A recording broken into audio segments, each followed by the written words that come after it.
Fala pessoal, sejam bem-vindos ao podcast Cara dos Esportes, episódio fora do calendário normal, porque a gente tá tendo a Copa do Mundo de basquete. Estamos gravando aqui logo depois da derrota do Brasil contra a Espanha. A gente vai falar de tudo sobre a Copa do Mundo, não só esses jogos mais recentes, mas essas duas primeiras rodadas da fase de grupos, eu e o Vitor Buratini.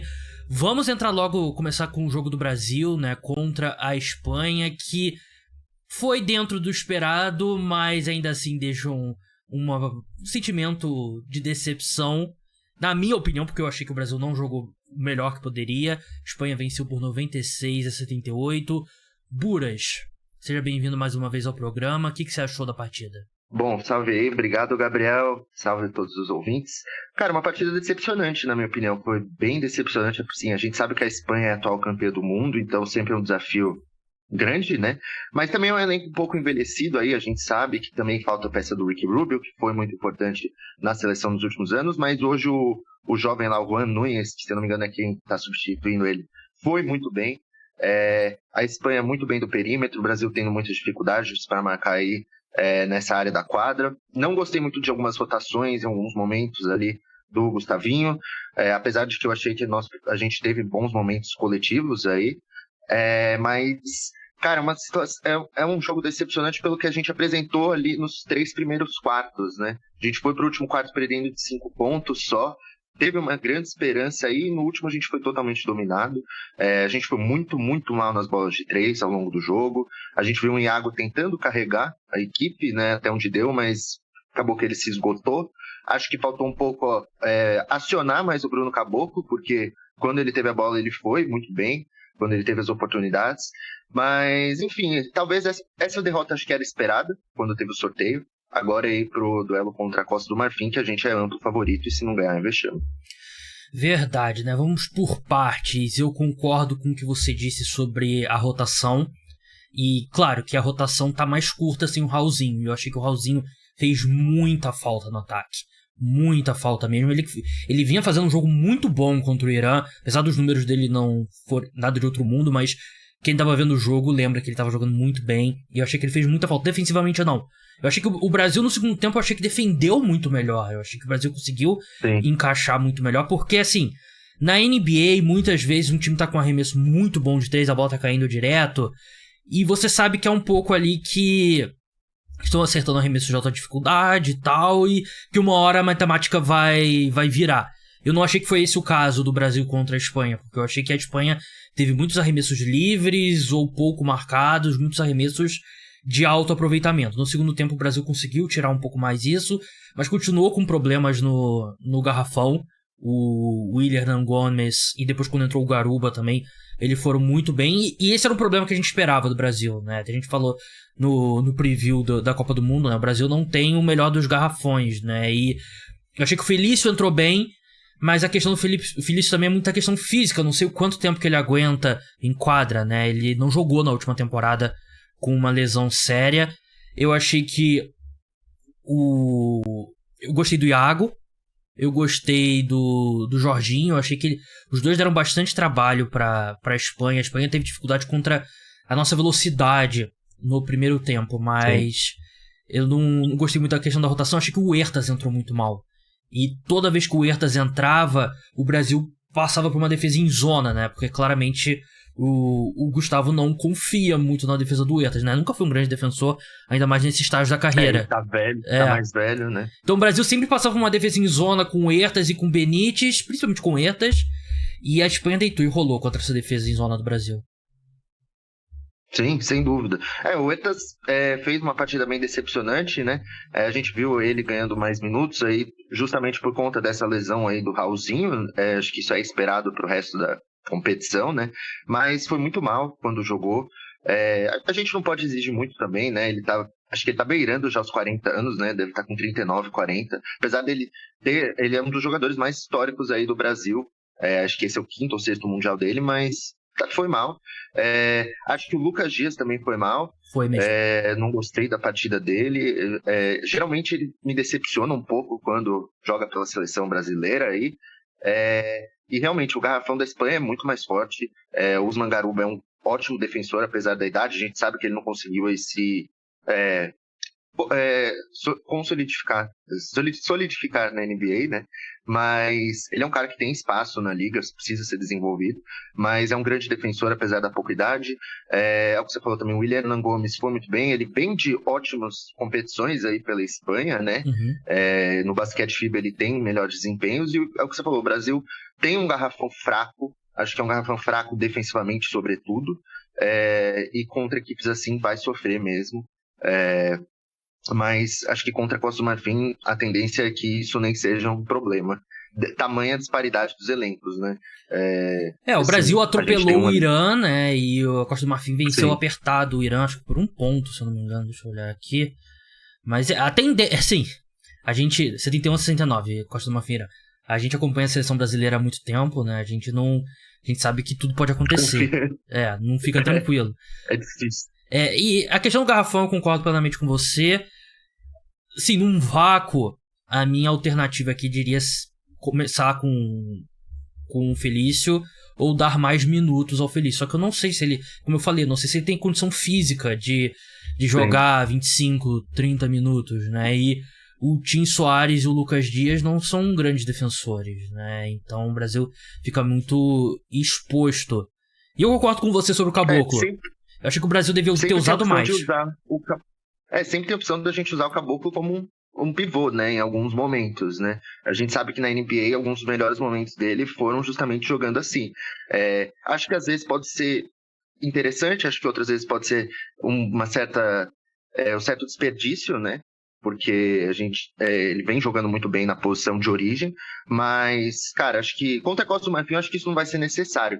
Mas avançando na competição contra equipes com garrafões mais fortes, acho que isso é uma tendência aí que a gente vai ter que usar mais. Mas, assim, eu tô confiante. Acho que é decepcionante, como a gente disse, né? Porque o último quarto foi muito ruim. Apesar de você ter falado aí que é verdade, a gente encaixou melhor a defesa aí no segundo tempo, gerou mais dificuldades ali no perímetro para a Espanha. Mas o último quarto foi um atropelo aí. Que a gente acho que não esperava, porque a gente foi ali no fim do terceiro quarto, teve uma bola, acho que foi do Léo Mendel, né? Que deu bastante esperança ali, mas no fim a esperança é a mãe da decepção, né? Porque no último quarto a gente foi muito mal. O Brasil venceu o terceiro quarto 17-14. Sim. E perdeu o último por 32-19, né? Então é bem isso que a gente estava falando.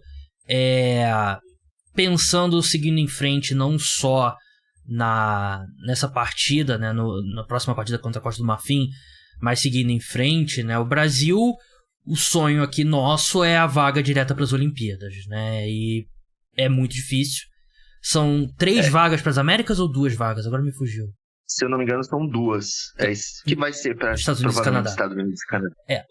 O sonho, assim, até a gente falou no preview no último episódio sobre basquete, aqui no programa. Eu sairia tranquilo dessa competição com um Brasil competitivo na segunda fase. Um Brasil que chegue na segunda fase, faça jogos competitivos e caia. Pensar muito mais do que isso era sonho, né? E o Brasil ganhando a Costa do Marfim, que a gente espera que vai acontecer, o jogo vai ser nessa quarta-feira, 6h45 da manhã, o Brasil vai para a segunda fase, tem um bicho-papão a menos, que é a França eliminada. Sim. A gente provavelmente, assim, seria um desastre se não fosse Canadá, Letônia, Espanha e Brasil na segunda fase, né? E é um grupo... É o que ferrou o Brasil, né? O cruzamento na segunda fase. É um grupo que o Brasil, teoricamente, é a seleção mais fraca, né? Eu acho que dá pra gente ameaçar a Letônia, talvez, mas a Letônia tá fazendo um Mundial muito bom, jogou muito bem contra a Espanha, contra a França. Então sim, fazer um bom jogo, de repente vencer a Letônia, eu acho que pode ser o teto para a seleção brasileira. Não sei se tem muita mudança que possa fazer algo diferente pro Brasil alcançar algo mais. Sim. Eu acho que é totalmente possível a gente ganhar da Letônia, apesar de a gente não ser favorito. Para mim isso é claro. Contra o Canadá, cara, a gente vai perder, assim, é a expectativa, né, de todo mundo. O problema é que o Mundial, o salto importa, né? Então não pode também chegar no final do jogo e tirar o time, né? Exato. Mas eu acho que a gente vai ser derrotado pelo Canadá. O Canadá vem bem, né? Tem uma seleção muito mais forte. Destruiu a França no primeiro jogo, né? Sim. Então, A tendência é que eles continuem avançando. Uma coisa que eu gostaria de ver mais na seleção, talvez aí assim, na próxima partida e na continuação do Mundial, é talvez usar um pouco mais do Gui Santos. Acho que ele vem tendo uma minutagem baixa, hoje ele não chegou a jogar nem 10 minutos. Eu acho que você usando o Gui Santos, você dá mais espaço para o Caboclo justamente jogar ali como um small ball five. Mas eu acho que o Gui Santos ele tem que jogar, cara. Ele fez uma Summer League muito boa, teve uma D-League boa. Nos jogos, sempre que ele entra na seleção, eu acho ele bem positivo. Então, pra mim, ele tem que ter mais minutos aí, nem que seja 15, 20 minutos por jogo. Que hoje ele fez, acho que se não me engano, 7 pontos nos minutos poucos que ele teve e foi bem. Ele entrou no final do jogo, o jogo já estava mais ou menos decidido. Ele jogou 8 minutos, teve 7 pontos. E eu concordo com você, só que a questão do Gui Santos pode ser parecida também um pouco com a do Felício. Porque o Gui Santos terminou a Summer League machucado, né? Então ele é um cara que, durante a preparação no Brasil, ele estava fazendo um trabalho de recuperação, né? E eu acho que a gente precisa ver mais dele mesmo, porque ele é um cara que ele traz algo que a seleção tá tendo dificuldade, que é um jogador grande que criou arremesso, né? E é basicamente o Bruno Caboclo. O Léo Mendel eu achei que jogou muito mal agora nesse jogo contra a Espanha. E acho que você tentar uns lineups ali com o Gui Santos na posição 4 e o Caboclo na posição 5 pode ser uma alternativa. Principalmente, por exemplo, contra o Canadá, que não tem um garrafão tão qualificado assim. Exato. Né? E aí você coloca Jorginho, Iago, e o terceiro jogador pode ser o próprio Léo Mendel, ou pode ser o Benite, algo do tipo ali, para um lineup bem ofensivo. Mas assim, eu concordo com você. Eu queria ver mais o Gui Santos, queria ver menos o Huertas. Eu amo o Huertas. Assim, dos atletas de esportes olímpicos, né? Sem ser futebol, é um dos meus atletas brasileiros favoritos. Mas ele foi muito mal contra a Espanha, né? E ele é explorado na defesa e é um problema, porque ele não compensou. Porque normalmente esses jogadores que são explorados defensivamente, você quer que ele compense do outro lado da quadra. E eu não achei que ele... E hoje não foi. Hoje não foi o caso. Mas... Ele cometeu bastante turnover, achei. Sim, mas eu acho que a gente tá acho que o Brasil tá dentro do esperado, né? Ainda mais levando em conta o que aconteceu com o Raulzinho. O gosto fica ruim porque não foi um jogo que o Brasil perdeu jogando melhor contra a Espanha, né? O Brasil já ganhou da Espanha em competição oficial, né? Em Copa do Mundo, em Olimpíada no passado, né? Mas a sensação é que o Brasil poderia ter feito um jogo muito melhor, né? E aí poderia ter feito um jogo muito mais competitivo mesmo sem o Raulzinho. Sim, exatamente. Deu esperanças, né? Apesar de não estar jogando melhor. A gente esperava, acho que pelo menos fosse um pouco mais apertado do que foi, né? Sim. Vamos falar dos Estados Unidos agora, né? Que o pessoal se interessa muito também, né? Claro, podcast sobre NBA. Muitos jogadores que a gente acompanha. Os Estados Unidos venceu com certa tranquilidade a Nova Zelândia. O primeiro tempo foi mais equilibrado do que a gente esperava. E hoje venceu com tranquilidade a Grécia por 109-81. A Grécia com o Antetokounmpo, o Thanasis, não o Giannis, né? O Giannis, ele terminou a temporada machucado, né? Jogou no sacrifício ali nos playoffs na série contra o Heat, né? Mas ele tava no sacrifício lá. O Antetokounmpo fez 2 pontos. O Costas Antetokounmpo não tá, né? Ah, não, tá sim. Não tá. Tá? Não tá. Não, né?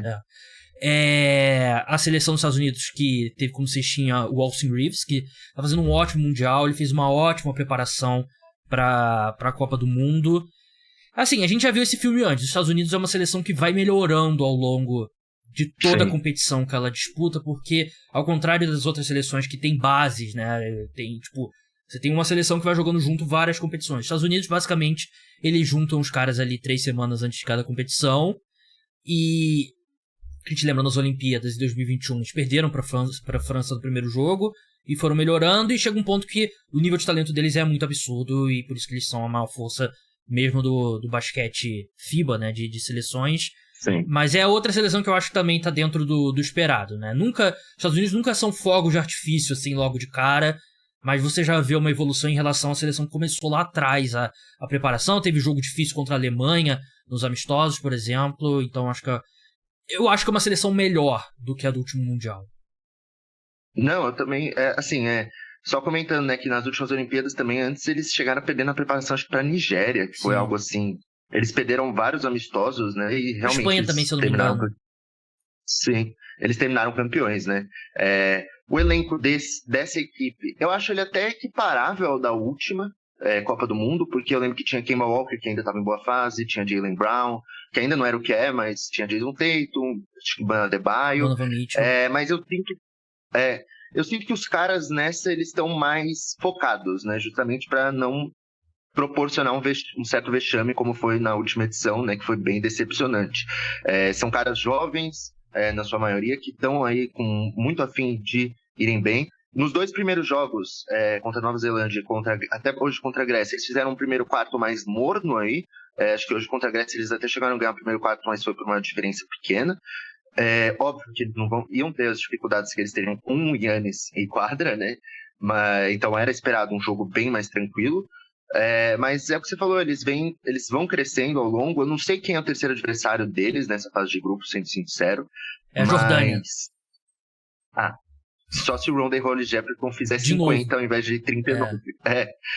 Mas realmente eles têm um elenco muito interessante. Os caras, eles não jogam, em geral, nenhum jogador joga muito tempo, porque justamente é muito talento, então eles jogam tipo 20 minutos no máximo. O Tyrese Haliburton jogou 21 minutos, foi o que mais jogou hoje.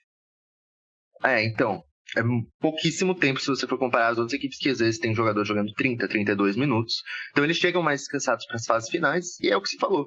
Eles têm uma disparidade de talento, né? Austin Reeves vem jogando muito bem. Acho que ninguém esperava que ele talvez fosse ser o protagonista que ele vem sendo, né? Porque ele vem sendo, sim, na minha opinião, o melhor jogador. Mas você vem aí o Jalen Brunson, que veio do banco. Eu acho que ele veio do banco. Não, ele foi titular, na realidade. E teve 100% de aproveitamento nos arremessos. O próprio Anthony Edwards teve ali uma dificuldade, mas foi bem. O Josh Hart vem bem também, tá defendendo muito bem. Então, assim, é um elenco que tem todas as alternativas. Aí o Banchero fez um primeiro jogo excelente, hoje foi mais morno. Mas, assim, cara, eu ainda coloco eles como, assim, um dos, talvez, 2, 3 favoritos ao título desse Mundial. Acho que, em questão de elenco, eles são os melhores, sim. Talvez não tenham o melhor jogador. A gente sabe aí que talvez o Shea, pra mim, é o melhor jogador da competição. Luka, né? Mas... Luka, né? Shea e Luka. Mas, assim, eles têm o melhor elenco disparado. Então, cara, foram resultados esperados aí até agora. Eu quero falar sobre os principais candidatos aí, além dos Estados Unidos. E você acabou passando por um de lado aqui, que é o Canadá com o Shai Gilgeous-Alexander. O Canadá que fez O próprio Shai Gilgeous-Alexander não jogou tão bem no primeiro tempo contra a França, depois fez um segundo tempo absurdo. O Canadá atropelou a França. No segundo jogo foi contra o Líbano, né, que é talvez a seleção mais fraca da Copa do Mundo. O Canadá, pela primeira vez em muito tempo, levou o que podia levar de melhor, né? Porque o Jamal Murray foi cortado por questões físicas. Ele chegou a se apresentar, e o único que pediu dispensa de fato foi o Andrew Wiggins, né? Que tem toda aquela questão, o Canadá chegou pro jogador e falou, a gente quer, se for jogar a seleção, você vai ter que jogar o ciclo olímpico inteiro. E o Andrew Wiggins optou por não... Recusou, e ele teve mais questões pessoais também no último ano, né? Então dá pra entender. Teve lesão também. Mas o Canadá tá... Que normalmente o Canadá é uma grande decepção nessas competições, né? Porque sempre tem um nível de talento muito bom, não consegue levar os caras e decepciona. Esse ano não. Esse ano tá com Shea, tá com Lu Dort, Kelly Olynyk, Dwight Powell, tem o Zach Edey da Universidade de Purdue. Estrela universitária. Sim, tem Dillon Brooks, e começou muito bem. E hoje, se eu tivesse que apostar num time que pode derrotar os Estados Unidos, eu apostaria em 2. A gente vai falar do outro depois, mas vamos começar focando no Canadá. Eu acho que o Canadá é um deles, porque... E tem uma questão que é muito importante. Num jogo Estados Unidos e Canadá, quem tem o melhor jogador em quadra é o Canadá. Porque eu acho que o Shai Gilgeous-Alexander é o melhor jogador. É melhor que o Anthony Edwards, que acho que no papel é o melhor jogador da seleção dos Estados Unidos. Sim. E eu acho que o Canadá tá jogando um basquete de muito alto nível. Sim, eu concordo. É o que você falou, assim, o Canadá ele tem muitas opções que foram deixadas de fora aí, tipo, tem o próprio Shadon Sharp, que fez uma ótima temporada aí de novato. Andrew Wiggins, você falou, a questão mesmo é o garrafão deles, que é mais fraco, mas assim, eu não acho de todo ruim também. Acho que o Kelly Olynyk, ele oferece coisas interessantes, assim, óbvio, não é um garrafão dos sonhos. Eu acho que o maior problema mesmo é o Dwight Powell, que eu acho bem fraco, mas, cara, o Canadá também tá cheio de jogador da NBA, acho que não consegue bater ainda os Estados Unidos, mas seria zero surpresa também se ganhasse. Eu acho que, assim, é um trabalho a longo prazo ainda que vai ser feito aí do Canadá nas próximas competições. Acho que, por exemplo, Olimpíadas de Paris, eu imagino alguns outros, talvez ali o Jamal Murray jogando, que seria uma adição fenomenal. Acho que, assim, nas próximas competições eles ainda vão estar mais interessantes, porque tem gente ainda para vir nos próximos drafts. Sempre tá chegando gente boa no Canadá. Então, mas assim, nessa Copa do Mundo eles têm todo o potencial de chegar na final ali. E assim, apesar de não serem favoritos, na minha opinião, eles são o principal time para bater os Estados Unidos.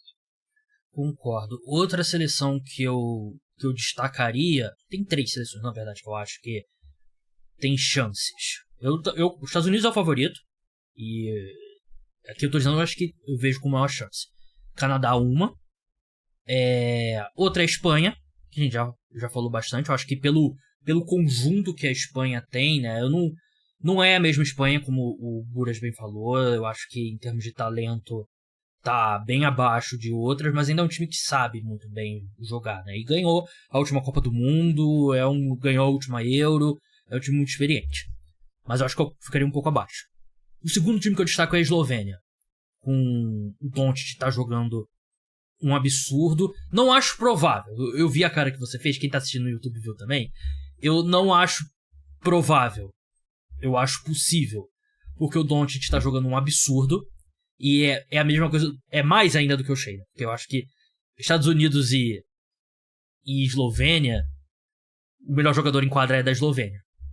E sim, o Luka Doncic tem sido o melhor jogador da Copa do Mundo. Média de 31 pontos, e ele sabe jogar o basquete FIBA, que é a principal diferença dele para outras estrelas da NBA, principalmente dos Estados Unidos, porque a gente sabe que ele surgiu no Real Madrid, da Espanha, ele defende constantemente a seleção da Eslovênia, e o estilo de jogo dele é muito bom pro basquete FIBA, né? Porque ele é um ala grande, ele é um cara forte, ele é um armador, na verdade, né? Mas ele é forte, ele é alto, ele tem um excelente arremesso. Então, o jogo dele se encaixa muito bem no basquete FIBA, talvez até melhor que no basquete da NBA, né? Que tem um pouco mais de espaço, um pouco mais de velocidade, o basquete FIBA é um pouco mais truncado. Então, a força que o Doncic tem se encaixa até melhor no basquete FIBA. Então, pra mim, ele tá sendo o melhor jogador do torneio. E num possível confronto contra os Estados Unidos numa final, por exemplo, eu não sei como é que é o chaveamento, eu ainda acho que os Estados Unidos seria franco favorito, porque o elenco é muito superior, mas o Doncic ele pode ter uma partida de 45 pontos, 10 rebotes e 12 assistências, e a Eslovênia pode levar. Eu acho possível, não acho provável, mas eu acho possível. Cara, eu vou discordar, eu acho impossível a Eslovênia ganhar, sendo bem sincero. Acho que o Luka tem total condição de fazer esse jogo aí que você falou, e ele realmente vem sendo o melhor jogador dessa competição. A gente vê sempre os europeus, né, os jogadores europeus que muitas vezes fazem ali a base toda na Europa, falando que o basquete FIBA é mais difícil do que a NBA, e eles geralmente estão mais adaptados a esses contextos. Por isso que a gente vê aí eles fazendo, assim, às vezes um jogador que não vai tão bem na NBA fazendo uma grande atuação ali em competições pela seleção. Mas eu acho que, assim, a questão de talento, a disparidade de talento é muito absurda. A gente vê aí, assim, se fossem outros anos, com esse Luka, por exemplo, um Goran Dragic ali, que jogava muito bem pela seleção, eu até veria ali um mundo, mas hoje ali com... Assim, o Luka é o único cara que eu vejo assim de grande destaque nessa Eslovênia. Ele vem carregando realmente a equipe, e eu acho que isso pode ser um problema justamente se ele enfrentar os Estados Unidos, porque ele pode chegar mais cansado em um eventual duelo contra a seleção americana. Quanto à seleção espanhola, acho que o coletivo deles é um dos melhores, isso para mim é um fato, mas também esbarra um pouco aí na questão de talento, apesar de eu achar que eles têm mais chances do que a Eslovênia, pelas peças que eles têm ali. Acho que eles têm peças. Assim, obviamente, em todos os duelos o Luka vai ser o melhor jogador em quadra, mas coletivamente acho a Espanha melhor, acho que tem mais peças ali capazes. Tem ali um Juan Hernan-Gómez, tem um Willian Hernan-Gómez, tem o próprio Garuba, tem o Abrines, que tem uma experiência de NBA, tem o Juan Núñez, que vem jogando bem. Então, mas eu também acho possível eles baterem os Estados Unidos. Para mim é o Canadá ou nada, assim. Mas sempre podem acontecer surpresas, sabe? Sim. Assim, o basquete FIBA geralmente tem mais zebras, né? Mas eu vejo eles como franco favoritos, assim.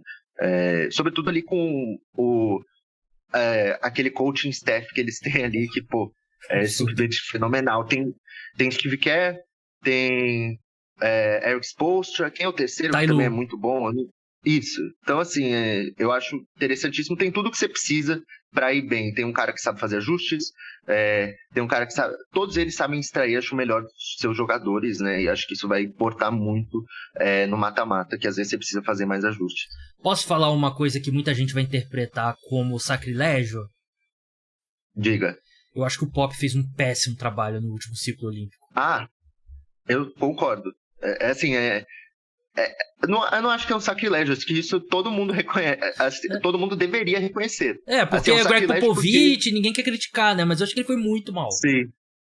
Foi realmente muito mal. A seleção foi muito mal no último Mundial, jogou muito mal. Na Copa, nas Olimpíadas, como a gente disse, não teve um começo bom e acabou ganhando muito por conta do talento ali. É o que a gente fala, a seleção americana sempre faz, o talento vai fazer a diferença, né? Mas realmente ele foi decepcionante até, diria, pro que se esperava dele. Eu acho que muito importante nos Estados Unidos, pro técnico da seleção dos Estados Unidos, é algo que a gente não pensa muito, mas é recrutamento. Quais jogadores você vai trazer. E acho que principalmente no último Mundial, né, foi um cata-cata ali, os melhores jogadores, um elenco que não fazia sentido. Em nível de talento, talvez essa convocação seja um pouco pior do que a de 2019, mas são jogadores que fazem muito mais sentido juntos, né? E você tem, dois armadores tradicionais, você tem dois alas armadores tradicionais, você tem várias opções de alas, você tem várias opções no garrafão, jogadores que pontuam mais, jogadores que defendem mais, você pode ter um lineup maior, um lineup menor, e eu acho que o Steve Kerr nesse ponto tá fazendo um trabalho muito bom. Então você acha que só o Canadá tem chance de vencer os Estados Unidos? Eu acho, assim, posso estar zicando absurdamente? Posso. Mas eu acho, assim, eu só vejo o Canadá com boas chances aí de bater os Estados Unidos. Posso citar mais uma seleção que eu acho que tem, assim, no ranking de possibilidades, tá abaixo dessas três que eu citei, né? Canadá, Espanha e Eslovênia. Não acho também que é provável, mas também não acho impossível. A Alemanha. Com o Franz Wagner. Eu tava pensando nela. Com o Franz Wagner recuperado. Não, o Franz Wagner não jogou na última partida. Ele chegou na arena com um tornozelo imobilizado. Eu gosto bastante dessa seleção da Alemanha. Fez um ótimo jogo contra os Estados Unidos na preparação. O Dennis Schroeder foi muito bem na última rodada. A seleção tem um bom time.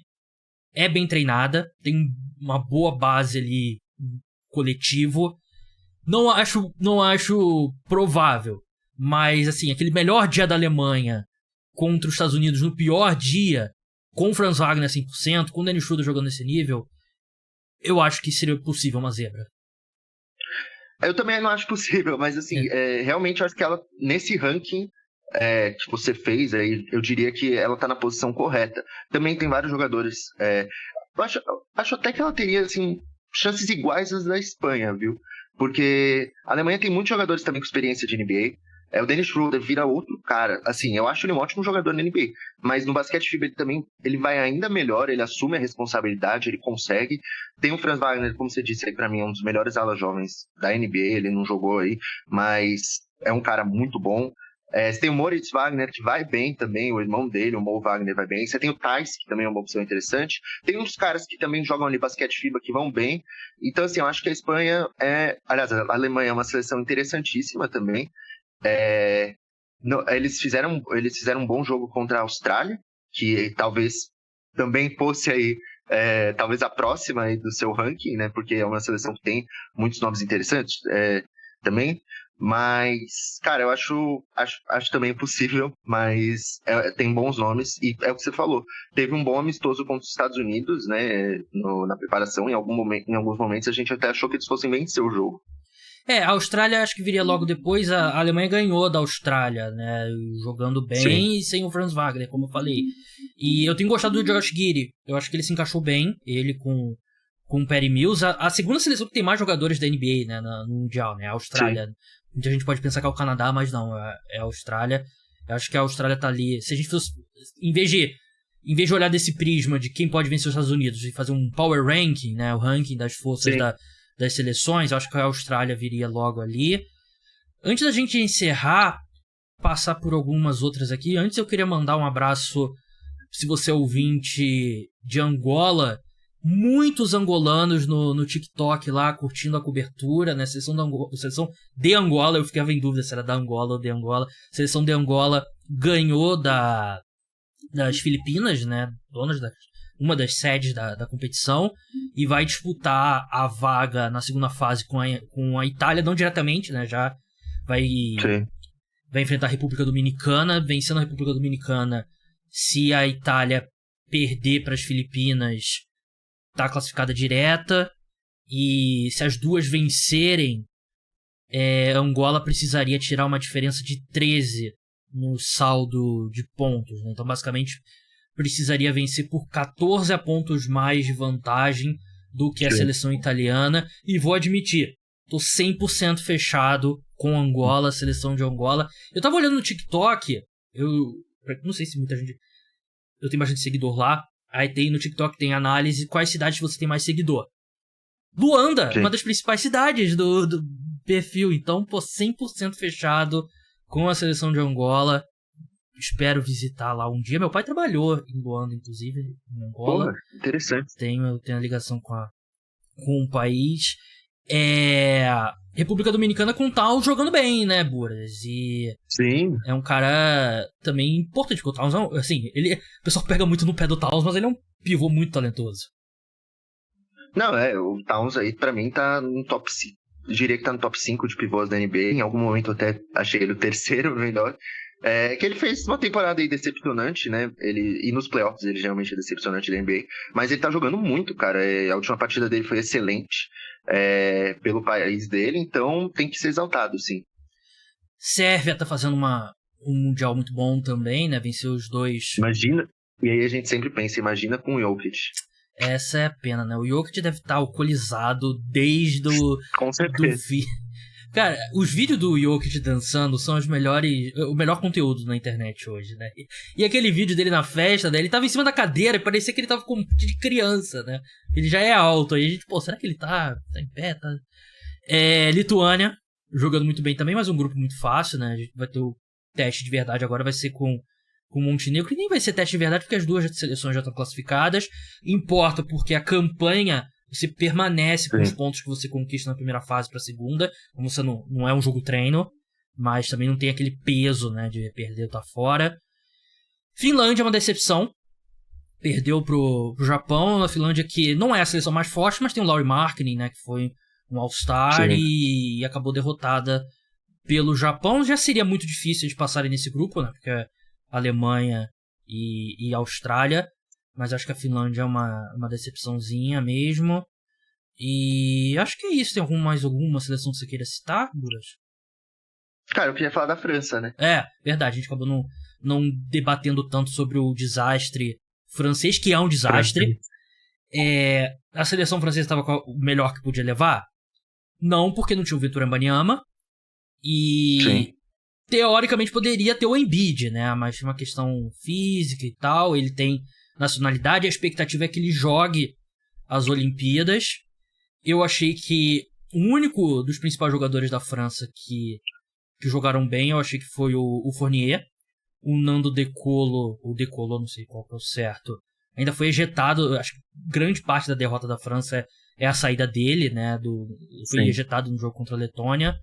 E é um desastre, ainda mais levando em consideração que o time vai jogar em casa as Olimpíadas ano que vem, né? E tem uma pressão por bons resultados.